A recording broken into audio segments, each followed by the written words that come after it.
अक्सर लोग हमसे पूछते हैं कि वो गणपति जी को अपने घर में कहाँ पर स्थापित करें। अगर आप भी ऐसा ही सोचते हैं और आप भी ये चीज़ को लेकर कंफ्यूज रहते हैं तो आप इस वीडियो को ज़रूर देखें, और आपको ये वीडियो पसंद आए तो इसे लाइक और शेयर ज़रूर करें, और साथ ही हमारे नए वीडियोस को देखने के लिए हमारे चैनल को सब्सक्राइब ज़रूर करें।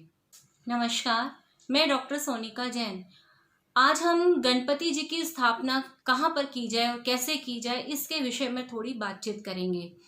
गणपति जी हमेशा हमारी जिंदगी में जॉय, हैप्पीनेस और प्रॉस्पेरिटी लेकर आते हैं। अगर आप इसको सही तरीके से स्थापित करें, अगर आप उनकी सही तरीके से अपने घर में प्लेसमेंट करें, तो आपकी ज़िंदगी में जो भी रुकावटें हैं, आपकी ज़िंदगी में जो भी अड़चने हैं, वो हेल्थ को लेकर या फिर पैसे को लेकर है, वो यानी हेल्थ और वेल्थ दोनों को समस्याओं को दूर करते हैं। तो आपने जब भी गणपति जी की स्थापना करनी है तो कुछ नियमों का आपने ध्यान रखना है।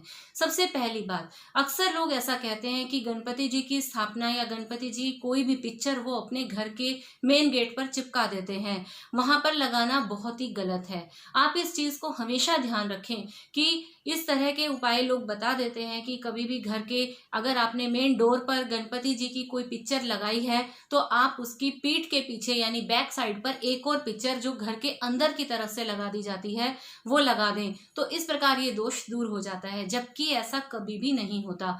आप कभी भी घर के मेन डोर पर, चाहे अंदर या बाहर, कभी भी गणपति जी की कोई भी पिक्चर वहां पर ना लगाए, क्योंकि गणपति जो भगवान है वो हमेशा प्रथम पूजनीय है। आप कोई भी कार्य अगर अपना शुभारंभ करते हैं तो सबसे पहले गणपति जी को पूजा जाता है। तो अगर आप उन्हें अपने दरवाजे पर बिठाते हैं तो वो एक द्वारपाल की तरह बन जाते हैं, और ये करना उनका अपमान है। तो ऐसा कभी भी नहीं करना। अगर आपके घर पर आपने ऐसा किया हुआ है तो आपको तुरंत ही वहां से उस पिक्चर को हटा देना चाहिए। अब हम कई बार ऐसा होता है कि हम एक बार गणपति जी लेकर आए, फिर हम कई बार दोबारा से गणपति जी लेकर आते हैं। इस प्रकार हमारे घर में बहुत सारे गणपति जी हो जाते हैं।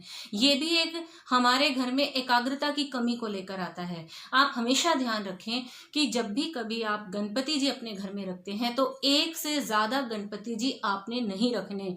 अगर आपके पास भी एक से ज्यादा गणपति जी हैं तो आप उनका जल प्रवाह कर सकते हैं। इसके अलावा आप जब भी गणपति जी को अपने घर में लेकर आते हैं तो उनकी आपने हमेशा एक बैठी हुई पिक्चर ही अपने घर में लगानी है, क्योंकि ये ही एक स्टेबिलिटी लेकर आती है। आपने उनकी कभी भी खड़ी हुई किसी पिक्चर को अपने घर में नहीं लगाना। इसी के साथ आपने एक बात और ध्यान रखनी है कि गणपति जी की जो सूंड है वो हमेशा लेफ्ट साइड को मुड़ी हुई होनी चाहिए।